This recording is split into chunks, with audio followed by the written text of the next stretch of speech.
Good afternoon, and thank you for joining us today. My name is Monique English, Engagement Manager here at Standards Australia, and host of today's webinar on Australia's transition to the new respiratory protection standards. I would firstly like to acknowledge the traditional owners of the land on which we meet today. Standards Australia sits on the land of the Gadigal people of the Eora Nation, and we pay our respects to elders past, present, emerging, and to those that join us today. This webinar today contains general information for educational purposes and is not formal advice. You should seek independent professional advice before acting or relying on the information. Standards that form part of this presentation are available for purchase through Standards Australia store and all other distributors. This webinar will also allow time for Q&A. We will be using Slido for this. You can interact with Slido by jumping onto slido.com and typing the code 2924218 or hover over the QR code, which will show up soon, which will take you to the page. We don't expect to get through all the questions today, but we will address them post-event when we share the video link. I would now like to introduce our presenters for the day, Mark Reggers and Dr. Jane Whitelaw. Mark is a certified occupational hygienist and the current chair of the SF10 Respiratory Protection Technical Committee. Mark is an active member of the International Standards Committee, ISO TC 94, Subcommittee 15, Working Group 6, Respiratory Protection Working Group, and SF 006, Eye and Face Protection Australian Standard Committee. Mark is also the chair of RespFit, which is a respiratory fit testing training and accreditation program run by the Australian Institute of Occupational Hygienists. Dr. Jane Whitelaw is a certified occupational hygienist with over 25 years' experience in the manufacturing industry before joining the University of Wollongong, where she is currently head of the OHS discipline and the academic program director. She is a certified occupational hygienist and a fellow member of the Australian Institute of Occupational Hygienists. She is a member of Technical Committee SF10 Respiratory Protection and RespFit board member, and has recently completed a PhD in medicine evaluating the physiological effects of respiratory use in heavy industry. Over to you, Mark. No worries. Well, thank you so much, Monique, and for everyone joining us here today. Myself and Jane, I'm the current chair of SF010, and we're here representing all the members of our Respiratory Protection Committee. And hopefully, as you can see on the screen there, just wanted to highlight who makes up this particular committee of the different nominating organisations, and within those representation, people from all across industry and stakeholders. So certainly we're here on behalf of all our participating members and nominating organisations today. So I wanted to start off just making sure we have an understanding of what standards are. Now, I'm sure many of you do, but make sure we set the scene as we go forward thinking about respiratory protection standards, where standards broadly are voluntary documents that do set out specification, procedures and guidelines. And I'm sure you've seen standards for products and services and a variety of systems, thinking about consistency and safe, reliable, across a whole range of different areas. So generally, standards, there's no requirement for the public to comply with these standards. So thinking about that voluntary aspect of things, but thinking about where they may be referred to in legislation, and thinking about building codes and building practices where they do become mandatory requirements. And certainly in the health and safety space of things, certainly these standards that we all are used to and refer to across a wide range of safety areas and personal protective equipment form that best practice to support that legislative duty of care. So some standards or categories of standards, just to highlight, when we're talking about today, we have international standards where we have these international bodies that develop these standards, and then countries can then choose to adopt them for local use, which then become national standards, or countries like Australia and New Zealand can develop their own national standards. So there's a few different ways that countries can get their national standards. And so we're essentially moving from 1715, 1716 as nationally developed standards to adopting international standards to make those standards local standards in that regard. So these standards, these international standards, have been under development for quite a while, but when we look at some of the benefits and why as a country and with New Zealand we're looking to transition into this space, but trying to harmonise standards globally. If you've been had any kind of interaction around the world, we certainly have got differences. So certainly the benefits of international standards do come along with that standardization, be it terminology, definitions, and certainly in the respiratory protection space, thinking about that potential to harmonize protection factors, which is a whole area unto itself.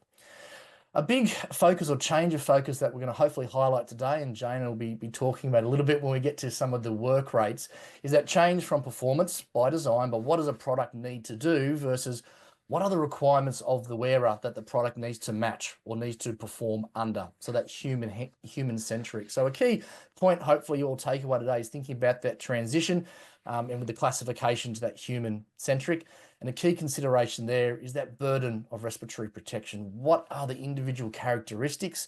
What are people doing? What is the intensity of work? Are we static? Are we emergency services, climbing ladders, doing very physical work? So certainly that consideration you'll see throughout the classification, some of the things that Jane and I will talk about. I also wanted to highlight that, from an international level, Australia and representatives from Australia have been heavily involved in the development of these standards and many international standards over many years. Certainly wanting to highlight the work of Terry Gorman, who's been involved in the international standards for many, many years, Susan Jane, Peter Farrington, Russell Shepherd. So certainly just want to, as much as we're talking about international standards, Australia, our representatives have been heavily involved for many, many years.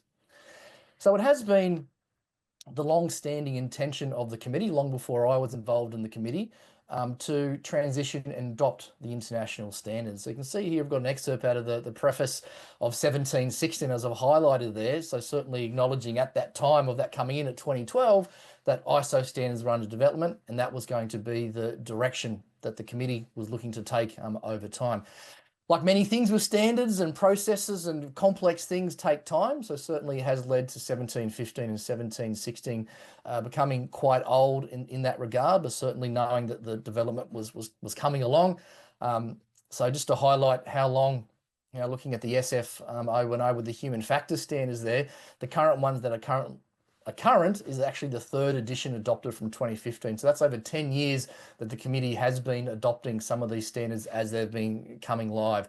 But we're at a point now where the whole suite of standards are adopted, that we can sort of start this formal transition into the ISO world of things.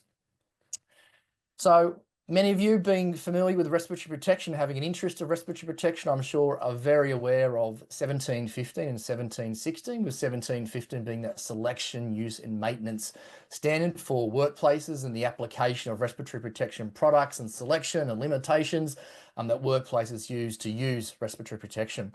Versus our 1716, which is that test requirements that manufacturers and certification bodies and labs are using to have those range of respiratory protection products tested too. So, as we've kind of alluded to, Australia, we have locally adopted a range of international standards, which we're going to go through, which will eventually replace these two standards. These two standards have been confirmed to stay current until 2030 as part of this transition plan. As a committee, we've sort of highlighted that we will absolutely want to review in a couple of years' time to see how this transition is going across the various areas within industry and stakeholders. Certainly the preference is not to change any dates whatsoever, but we certainly don't want to be so unrealistic to say, look, things can happen and change and we need to respond to that if required.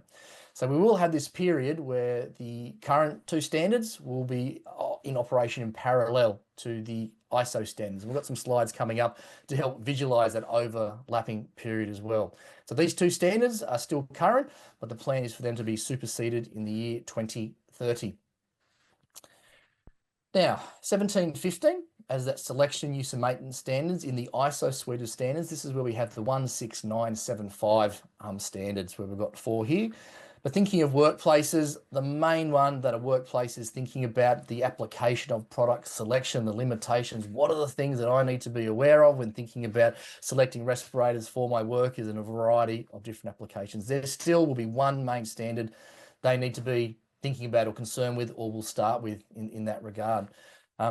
There's other two here with the 16975-2 or 0.2 is a condensed version of 0.1. So a lot of the similar information, more condensed, but the same type of stuff. or you've got the fit testing standard of 16975.3. So if you are a workplace that is conducting your own fit testing internally, certainly then that's going to be a standard of interest for you as well. So lining up 1715 into these four 16975 series standard as the ones that will be the taking over in that selection, use and maintenance space.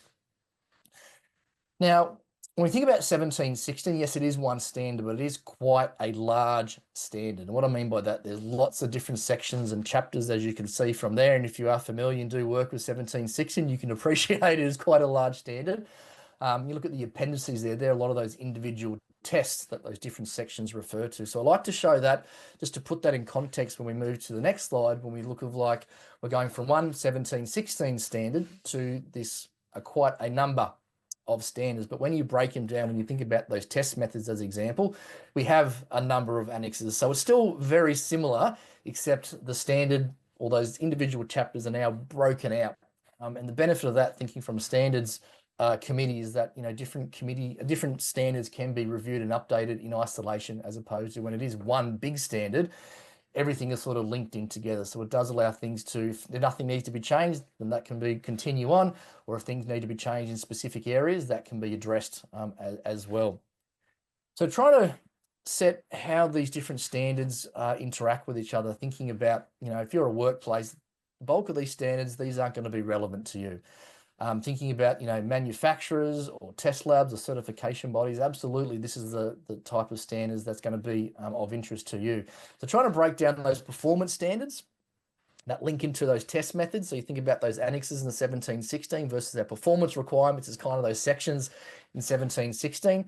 But that human factors part is new, that underpins the science of the changes and some of the approach of what is in there, which is that, as I said from the start, that is a big difference and a big shift of where we're trying to focus on that human-centric, what are the requirements of the wearer in that regard.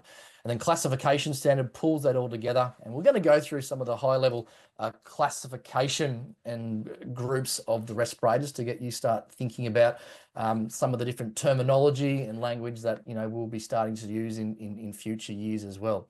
Also wanted to highlight the 17420.5. So that is an international standard we haven't quite adopted yet. But that's certainly in work with the SF 049 firefighter standard as well. So certainly that will be getting adopted, but it will be in a timeline with the particular firefighter standard with some other standards as well. So that certainly will be coming in, but hasn't just yet due to them being the specialist in that specific area as well. Also, as we said, Monique, at the start, this presentation will get made available to everyone. So if you are taking pictures or writing down notes, you will get a copy of this, because I know there is a lot of information and numbers and standards there for you. So we will be providing all this information to you as well. So as I mentioned before, trying to visualize this timeline, what are we looking at? We've got 1715 and 1716. So historically, looking backwards in our rearview mirror, that's the standard we've had. And looking forward, the next 5 years, that's a standard that's still going to exist and be current. We're going to have this period now thinking about our full suite of adoption as we look forward, where the full suite of standards will continue. And at 2030, or at the time when those 1715 and 1716 does become superseded, it will be our only standards moving forward for respiratory protection. So we have this transition period. All those standards are adopted locally. So I haven't been using the word we're going to adopt them. They have been adopted. We're in the transition period, moving to. So part of our strategy here of communication, that is thinking about the stakeholders that we're going to talk about in a second, that over that time we'll start to shift our direction moving forward, and what are going to be the requirements post 2030, thinking about products and requirements as well. So hopefully that helps visualize what it's going to be with that transition period and both standards being current at the moment. We acknowledge, and certainly we've had a lot of conversation with the committee, that this is a big change in one respect to the classification. I mean, products aren't changing. It's still going to be a respirator. You're still going to wear them the same way and so forth. But certainly acknowledging there's going to be a lot of communication. As a committee, that's something we're committed to putting out there and responding to what that may be. So thinking about the Slido questions, and even with your post-event questions, we want to hear, once you've absorb some of this information, what are the things that you want to know about or would be helpful to you, depending on where you are from a stakeholder point of view. So certainly we want to hold and plan to hold future webinars white papers. We do have a landing page already live that will share the address towards the end of the event. That will become that landing page for all information relevant to this transition to the new ISO standards for us locally. So that one source of information. So as we share things, update things, that's going to be the place where it's going to be to go and find them. Also wanting to, on the stores where people purchase standards, list that, 1715 and 1716 will become superseded. We don't want to surprise people. We know what's happening. And so we need to inform people. So certainly if you're finding areas where communication we can be improved, please don't hesitate to reach out to Standards Australia or anyone on the committee if you know someone. We want to know and committed to getting the right information out there to support everyone on this journey that we're all going to be going through. So I'm going to highlight here a couple of the key stakeholders and things, because I'm sure depending on where you sit on the spectrum of your interaction with respiratory protection, what do I need to do? What do I need to think about? What are things that potentially in the future? So starting off with respirator manufacturers, this is a key stakeholder group that we're putting this webinar on for today. Thinking about the products that manufacturers are planning to release, bring to market, innovative products in the next 1, 2, 3, 4, 5, 6, 7, 10 years, they're working on them today. So you think about those parts of your organization, if you're part of this stakeholder group, those people, depending if you're a global organization, you want them to know. So we can start to shift to go, right, our products, how do they align up to the requirements of the ISO standards? Where, maybe before today, clearly they're going to be thinking about 17, 16. So appreciating, the products that they're already working on today, you want them to be thinking about ISO as far as the classification and testing performance and requirements as well. And then thinking about not what's coming out, but what's in your current existing range that you're selling today. So I need to start thinking about, well, what's our plan? What's our transition? What products do we want to bring into the ISO world? Thinking about testing requirements, classification, marking to ISO requirements or ISO standards as well. So like I said, 5 years is a long time, but it's not a long time thinking about what goes into bringing a product to market from a safety point of view, system point of view, manufacturer point of view. As you can see there, we've got a few, representation in the committee about certification bodies. So certainly been talking to them, and for the most part, certainly they won't certify to a superseded standard. And the majority of manufacturers have their products accredited with a varying body. So thinking about what's that transition plan look like, and we'll talk about certification bodies as well. So certainly want to get that information out there. Thinking about those that are working with global organisations, being able to share this webinar, share the information we'll have on the landing page that this is happening, and it is official coming from Standards Australia from the work that we've been doing as our committee with SFO 10. The next question as a manufacturer's program to ask, all right, we've got a product, maybe we need to get it tested clearly to these new standards. It's a bit of a chicken and egg challenge in that being some of the first countries to fully adopt the full suite. There's not too many labs internationally that we're aware of. So certainly I've highlighted two there that we are aware of. So we've got Vic Labs in Victoria, who are accredited to a range of the 16900 test standards, and BSA in the UK testing house. There's BSA representatives in Australia, accredited to a range of the 17420 standards. So I want to say chicken and egg situation. Now that this is, formally being communicated, other labs hopefully will commercially go, it's much more attractive now to start to that process and investment to go down that path, looking at equipment that they may need or become accredited as they start getting phone calls from all the different parties around the globe and in Australia that make products for our market. As we start to move to that there. So hoping and expecting that more labs will come online that are around the world that currently test products to our existing 1716 standards. Then certification bodies, I've already mentioned a couple of times. So certainly, we have representatives on the committee and a lot of us work with certification bodies. They're very well aware and been sharing the information that we've been putting out. So certainly, for manufacturers, talk to your certification bodies, those representatives, and start to think about your transition plan, what it's going to look like over the next, couple of years or period of time. They're going to be a key partner for manufacturers to work with. You don't want to leave it to the last year, and then you've got a very short runway to be like, well, we can't certify products to something that's superseded generally. So certainly a key partner there for many manufacturers and laboratories as well. Workplace and users, this is also key to make people aware changes are coming. I still feel like it's probably going to be a couple of years. I'd like to be proved wrong as far as, when we may see the first ISO product or the first couple, but certainly when we look at the classification changes, they start to be aware of the differences and what it means in that regard. So certainly changes are coming, whether it could be occupational hygienists, you think about safety professionals, distributors of PPE equipment, taking the time to absorb these new changes and approaches certainly is going to put us in the best stead moving forward, when those products do start to roll through the country. And then we can't forget our most important, well, I shouldn't say that maybe, but our wonderful regulators.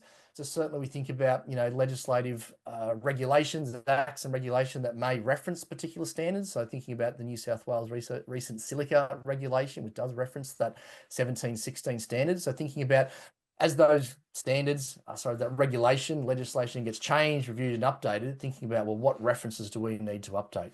Thinking about codes of practice, lots of different various codes of practice reference 1715 and respirator ratings.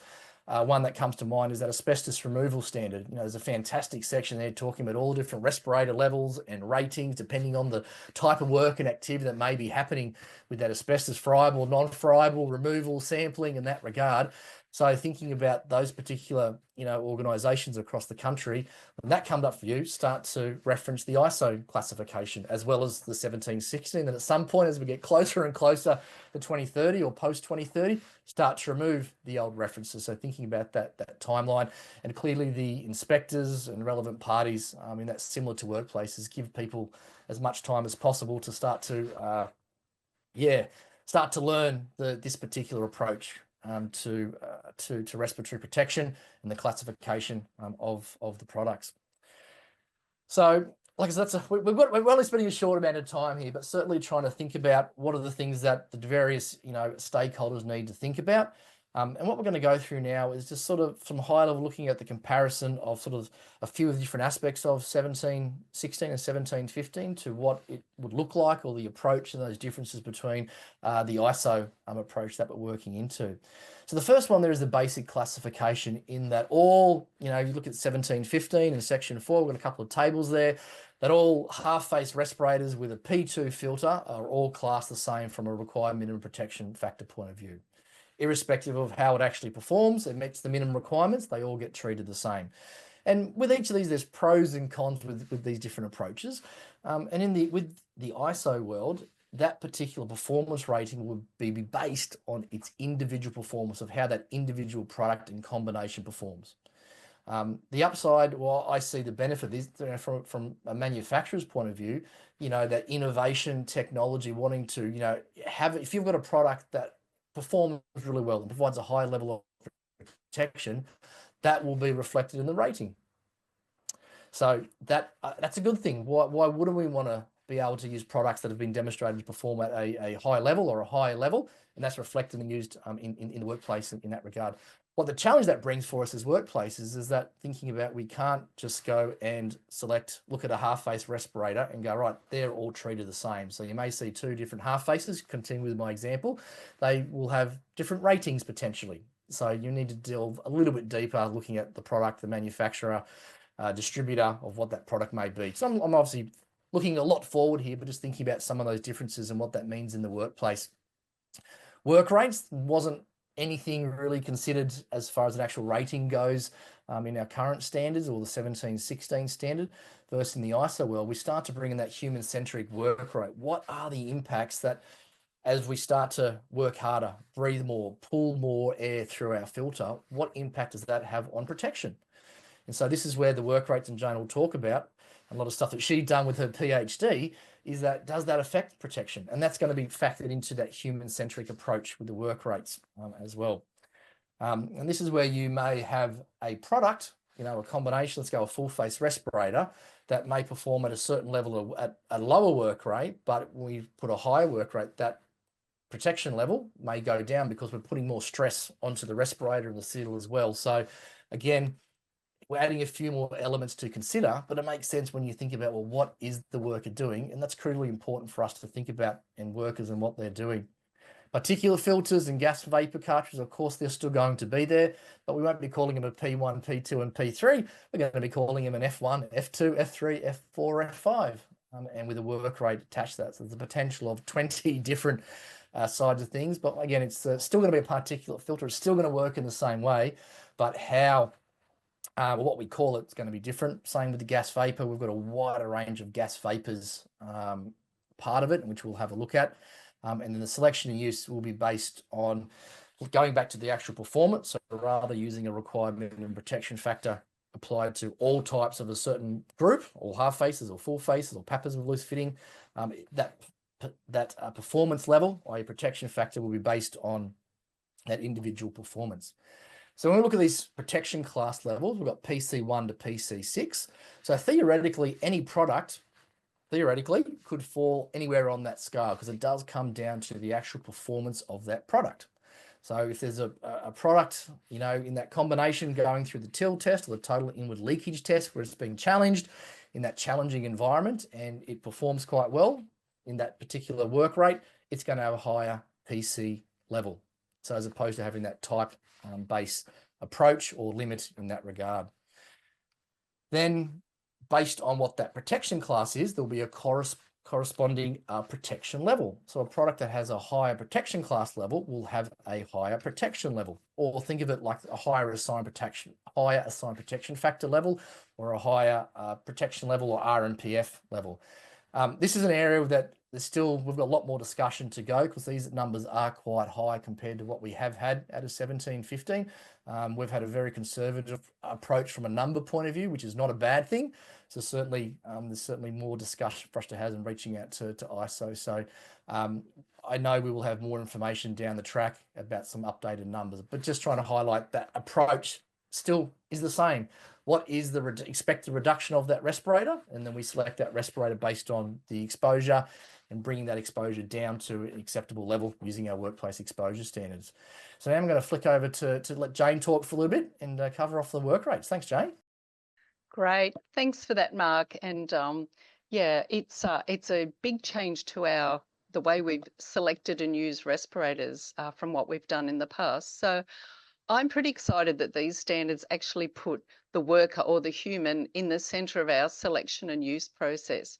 However, that's going to mean for many, many workplaces that we're going to need to go out and work out what are the work rates that people are working at. So how hard are they working, and then look at the appropriate respirator for that particular work rate. So that's something that is quite new to us and can look a little bit daunting, but there's 4 steps here, so we'll just work through those today.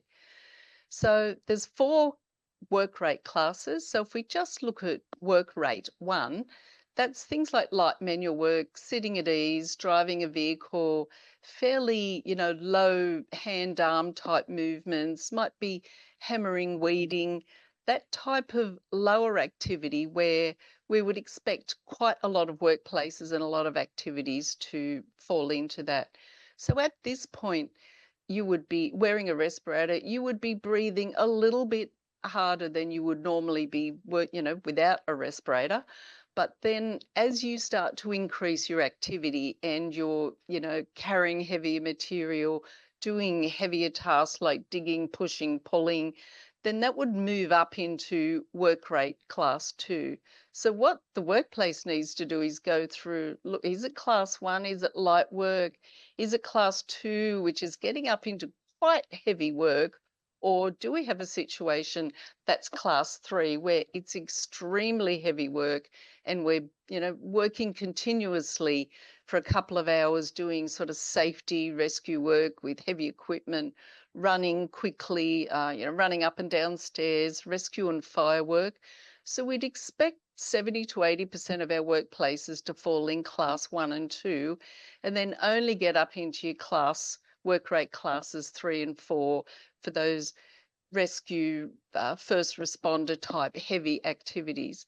So the majority of our workplaces, the good news is it's going to be work rate 1 and 2. But you'll still, as a professional, you'll still need to go out and review what the activities are, classify them into a work rate class, and then delve a little deeper into your respirator selection to make sure that the respirator that you choose is actually going to perform well at that class and is approved for use at that class, at that work rate. So it is one of those big differences, Jane, is to say that human-centric approach. That it makes sense when you think about what are people doing and what impact is that going to have on the protection and the performance ultimately. Yes, yeah, just something that we haven't had included before, and will be manufacturers will already be working towards this. But from an end user selection point of view, it's another thing to factor in, and something that will, I think, lead us to see the development of some very interesting and unique products for our workplaces. Well, it's certainly no, looking forward to see how this evolves, because at the end of the day, it comes back down to the worker and what are they doing and making sure they're getting that level of protection. So one of the things here that I guess I've seen over the past period is we've seen new and different products come into the market, which is fantastic. But certainly, I would say don't fall under that old description that is in 1715, because that really hasn't been updated for many decades. So part of the classification is the respiratory interface, so the RI, and the type of respirator. So built into the classification, once you're familiar with what all these references mean, we can understand this is linked back. So if we have a product that may be a half-face respirator, that would be a B respiratory interface. So we've got B, nose and mouth. And if it is a tight-fitting respirator, it would be a BT. Maybe we've got a PAPR with a loose-fitting head top. We're going to be in that D covering our head. That could be a DL, or it could be a DT. Certainly, I know I get lots of phone calls, working in this particular space and with ResFit. What type of respirator, or where will this fall under? Because it just doesn't quite align to these old descriptions, which certainly can be limiting and challenging for these new innovative products that are coming in the market that people are using. So, I'm getting an appreciation that there is linking back to tight and loose fitting, and how something is classified on that L&T. There will be different types of tests, respective of that particular type of respirator as well. Here we get to that classification, the filtration. As I mentioned before, we're going to go from that P1, P2, P3 to a F filtration, F1, 2, 3, 4, and 5. Our current, sort of P3 is at 99.95, where that F5 is a higher filtration level or penetration into the filter than what we currently do have, down to our F1, that equivalent of the P1. So think about those different work rates. We may have a filter that may filter or will filter at different levels depending on the airflow. If that's a higher work rate or higher airflow, but potentially an inspector is probably going to get more getting pulled through or have a higher penetration into it. And that's going to be reflected in the ratings. Similar, as you can see with the gas and vapor components there, we have a much wider range of gases and vapors that are listed. Many of those we'll see definitely, aren't part of the current Australian standards or 1716, but manufacturers would, reference maybe NIOSH testing for something, or maybe a European standard, or, formaldehyde in the US in that regard. So that will all be part. Certainly, manufacturers may make specific manufacturer claims against these different test gases, which is perfectly allowed and in the current standard. But being able to standardize that benchmark, I think, is only going to help us all. So if someone is making a claim or saying it's suitable for methyl bromide or carbon monoxide, ethylene oxide, whatever it may be, there is that benchmark and consistency of testing that all manufacturers, if it's rated, we can have confidence that's gone back to. I also want to draw your attention to the product label colors. We're all very familiar, I'm sure. We think about gas vapors, how we have the different colors for the different types. So we've got our brown for our organic vapor, we've got our gray, our yellow, our red, and the green, ammonia and mercury in that regard. With this different work rate being overlaid over the top, that one product will have different ratings depending on the work rate. So they're going an approach to anything that is gas vapor will be blue. So that makes it simpler on one respect, but you can't, once again, look at a current filter or a filter that we rated to ISO as an example and go, right, I know that is an ABEK because I can see the colors. Doesn't matter who it's from, because that's consistent standard coloring. Versus you need to delve a little bit deeper again and talking to, look at the user instructions, look at the tech data sheets, talk to your manufacturer, the distributor, to find out, right, is that rated, or what is that rated for the target gases, which is currently the question you would ask now, as far as I'm working with organic vapors or ammonia. So, but again, that color will be that standardized blue across all the gas vapor levels as well. I can imagine many multi-gas products could have, 8 different colors, you're going to run out of room on some of these filters. If you've got 8 rainbow colors, you're going to run out very fast. So certainly thinking about some of these visual changes that we will see down the track. Something that is also newish, as well as these special application classes in the standard as well. So we think about those baseline testing of performance of respiratory protection, but we know an SCBA, self-contained breathing apparatus, is going to be used in a firefighting situation. There's going to be other unique hazards and requirements that we would want and need and have done, and we're going to do, to have tested to be able to withstand and perform in those environments. So thinking about your flame engulfment tests for SCBA equipment in a fire, that makes sense. Of course, you want to make sure that as there. So this is where that particular specific requirements will live in the ISO world. So a specific special application class will have its own specified minimum protection level. So, you know, to be a FF4, I can't remember off the top of my head, but maybe it's going to say it needs to be a PC4 or a PC5 as an example, or a MA, you know, firefighter needs to be a PC2 or above, or for a specific work rate. So you think about structural firefighting, you know, it's going to set probably a work rate 4 or work rate 3 performance at that level, because that's the environment. Abrasive blasting. Certainly want to highlight here. I'm also a liaison with the surgical apparel standards, so a big gap that certainly we acknowledge and recognise and definitely want to spend time on working on is healthcare.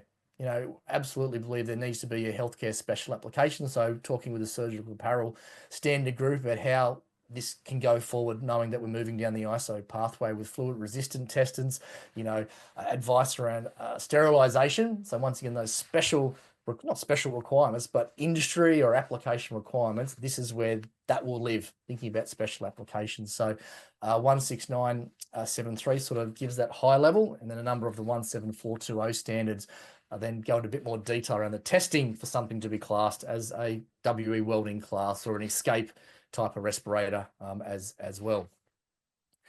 So if we group all these different classifications together, here's one example of how a classification or a respirator classification will look under the ISO classification framework. So here we have as an example, a filtering facepiece, so disposable respirator being worn against particles, so particulate protection, with a total inward leakage of less than 20% or greater than 20%, being validated for ISO work rate 1 and have a minimum filter efficiency of 99%. So if we think about all those elements that we've spoken about, we're going to group them all together. So here we will have a product that has a protection class of 1, performing for a work rate 1 application.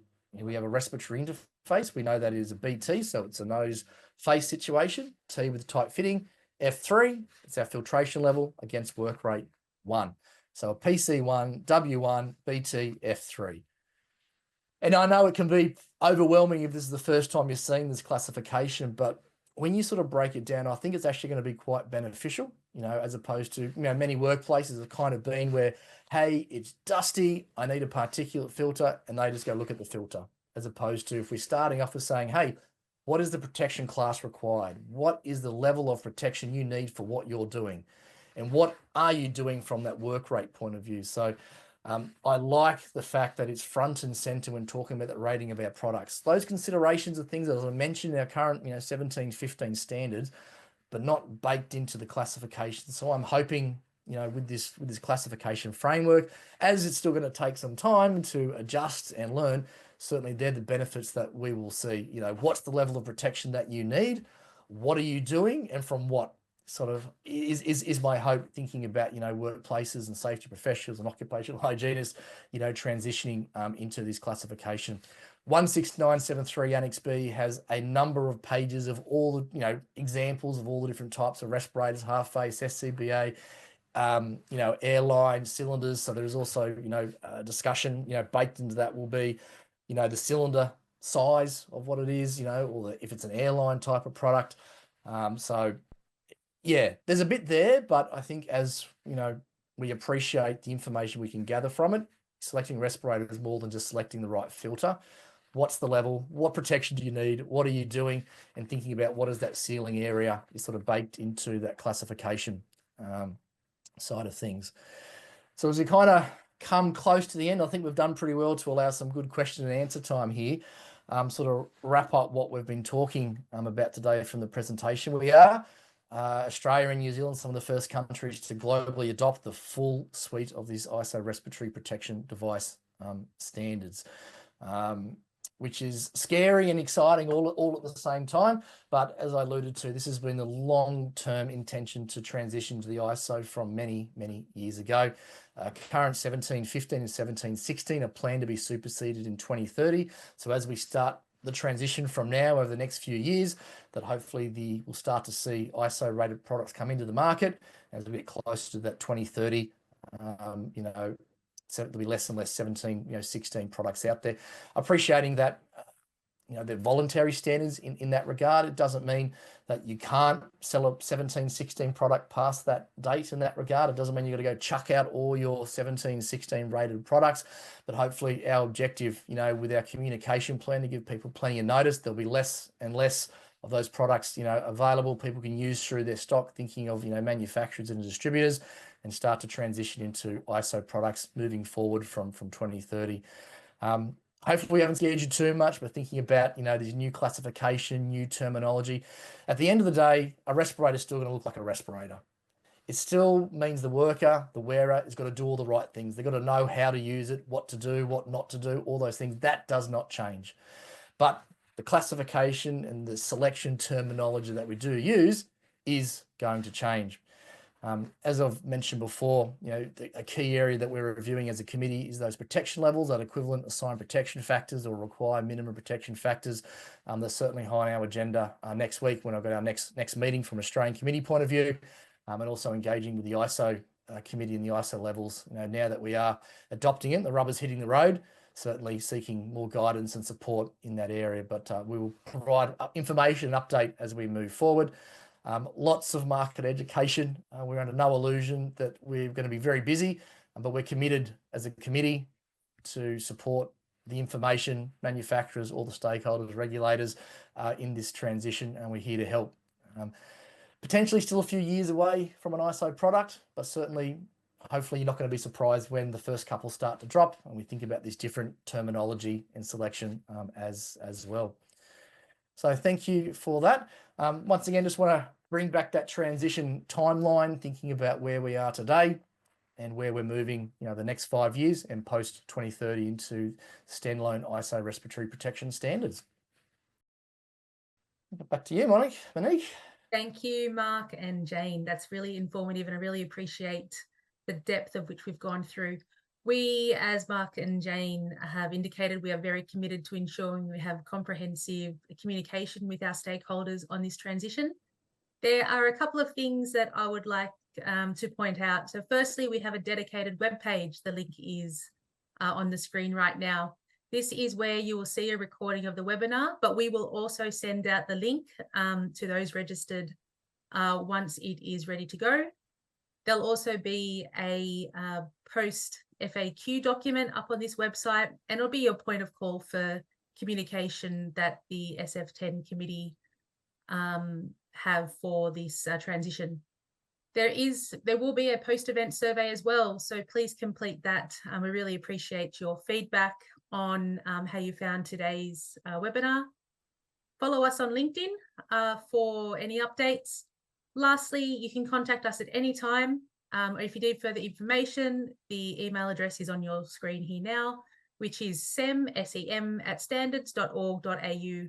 You'll also see that email address on the Standards Australia flagship project page. And now we have about 15 minutes for questions, which is good. So shall we get going with questions? Okay. So the first one, which has seemed to be the most upvoted, is firstly, can you please provide more explanation on facial hair requirement on PAPR? I can't say I'm not surprised that was the most upvoted question. So certainly there is a bit more information around, and something I'm trying to engage with the ISO committee group that I'm in around about the facial hair, around if facial hair, if that's part of the test criteria, shouldn't that mean, or could it mean that that can be used in that same configuration?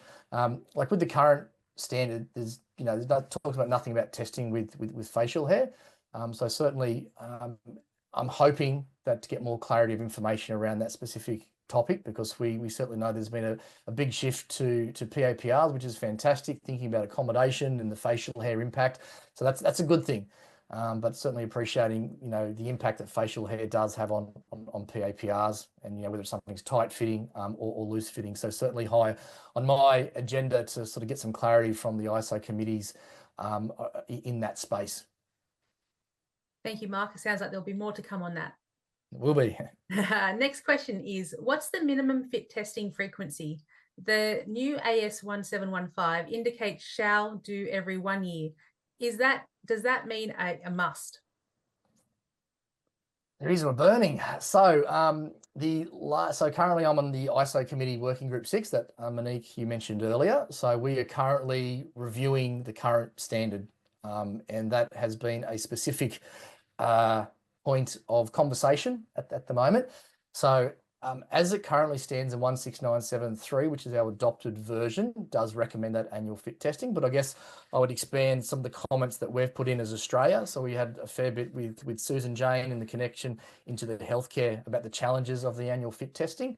So the current, I guess, what we've put forward to be considered, like I said, this is not locked in, but certainly the approach that we're putting forward is that, basing your periodic period based on your risk assessment. So certainly set a benchmark of recommending annually, and if you're doing anything outside annually, to have that based on a risk assessment. And I guess some of the things when I talk to workplaces is that you talk to some workplaces and they're doing a lot of training, ongoing stuff quite regularly. So that annual fit testing is, they're fresh as far as knowledge, where you talk to some other workplaces or you're engaged with fit testers saying the only time they think about their respirator is the annual fit test that comes there, if you know what I mean. So this is where thinking about that risk assessment, what is happening in that workplace and what is the supporting evidence, or why does that make sense for you to set that periodic period potentially longer than 12 months. So that's the approach, certainly with a lot of the information from healthcare with what they're doing, and certainly other workplaces and larger organizations, is trying to, like most things we do in health and safety, based on a risk assessment and what's going to make sense for that individual workplace. But certainly not forgetting that we're just going to do a risk assessment for every 5 years. There is so much value in that fit testing, as much as it takes time and effort. We all forget what we don't use. If you don't use it, you lose it. And it's not just fitting a respirator, passing a fit test, but reminding people why and the impact, and things change because we live very busy work and personal lives. So don't underestimate the value of doing that annual fit testing and why it has a big impact on workers' protection. Thank you, Mark. This is another interesting question, which has got a lot of votes now. Would you say work rate classification is quite subjective? And how about the general health of the worker, such as if they have the flu or are they a smoker that affected the lungs? Yeah, that's a really great question, Monique. And having done a lot of work on this over the last few years, and I saw one of the other questions that came through around who is able to determine work rates. Is it just an occupational hygienist task, or what type of professional would we need to do this? So if we go back to the origin of these work rate classes, they actually come from ISO 8996 standard, which is around metabolic rates. And that has been used for many, many years in the ergonomics and also in the thermal environment areas. So some professionals would be familiar with using that standard. In that standard, they actually have 8 classes, whereas in these respirator standards, we've collapsed that down, or ISO have collapsed that down into 4 work rate classes. So it is quite subjective. There are instruments on the market that you can actually measure breathing rates through respirators. So you can put that, fit that to a respirator, have the worker go out and conduct their normal activities, and then you can determine you can measure what the work rate is through their breathing rates, and then you can put that in one of those 4 work rate class buckets. They are quite broad, and in my experience with this, even in sort of heavy smelting work, we really only saw work rate classes 1 and class 2. And the descriptors that are in the standards are quite broad. So whilst there is, some leeway there, I think, or, some room for, incorrect classification, I really think that over time we will get better at doing that. And from professional associations' point of view, we'll be looking at putting together some guidance documentation on that and getting that out there. Of course, one of the other things in this human-centric model, and a few people have asked these questions as well, we're looking at work rate classes, and we know that individuals will have different work rates for the same task. We're all individuals. We have different respiratory fitness and different other fitness levels. We might have an underlying condition like asthma, or we might have the flu this week. So we will be breathing at different rates and working harder doing the same activities. So all that needs to be taken into account. We do need medical evaluation before people wear respiratory protection, and that's something that I would see a lot more information coming out over the next couple of years. Thank you, Jane. Next one on the list that's received quite a few votes is, what is the relevance in relation to infectious respiratory particles and airborne inhalation transmission in healthcare and related settings? Very focused on other industries and risks. So that one's had a lot of upvotes Yeah, too. no, that's right. And that's particulate filters, whether it's an infectious particle or whether it is wood dust, it is silica, it is a welding fume, it gets filtered the same way. So from a protection point of view, a particulate can be fume, dust, mist, biological aerosols. So from a pure filtration capture point of view, it works in the same way.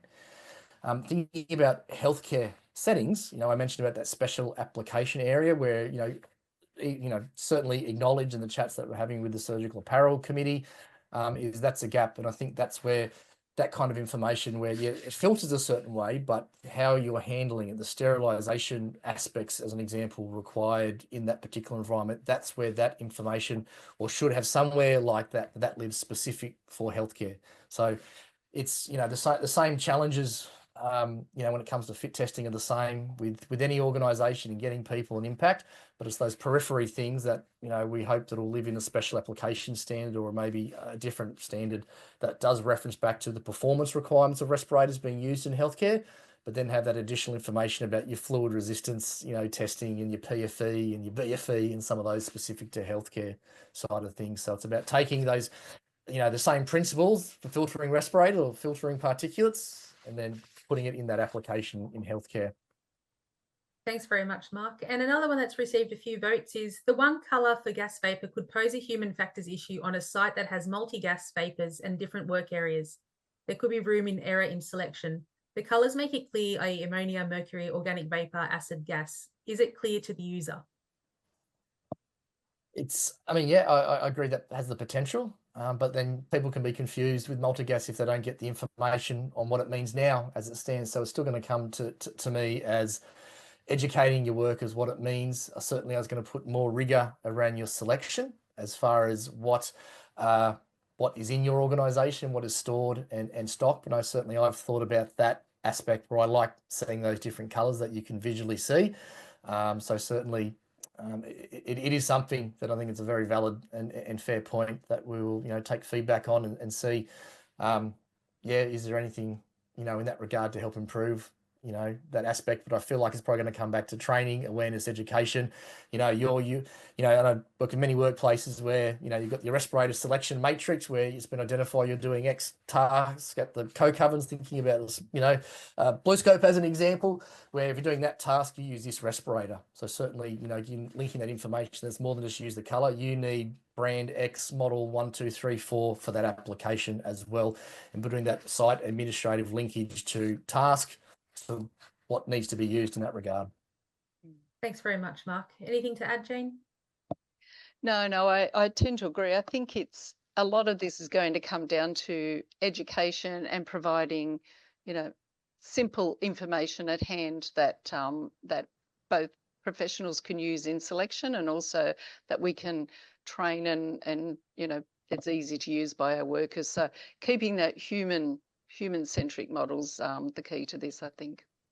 Thanks very much. And we will have time for one more question. And I will remind the audience that post-event we'll be doing an FAQ based on the questions that we haven't got to, and also putting in the document those we have answered. So one of the last ones that I've seen quite a little bit of upvoting on is, can you please touch on the respiratory protection programs? I've read 1715, but how does it look off paper, and what is the requirement? Yeah, so just touching on that briefly, 1715 and our new and the ISO AS NZS adopted ISO standards clearly outline what's required to be part of a respiratory protection program.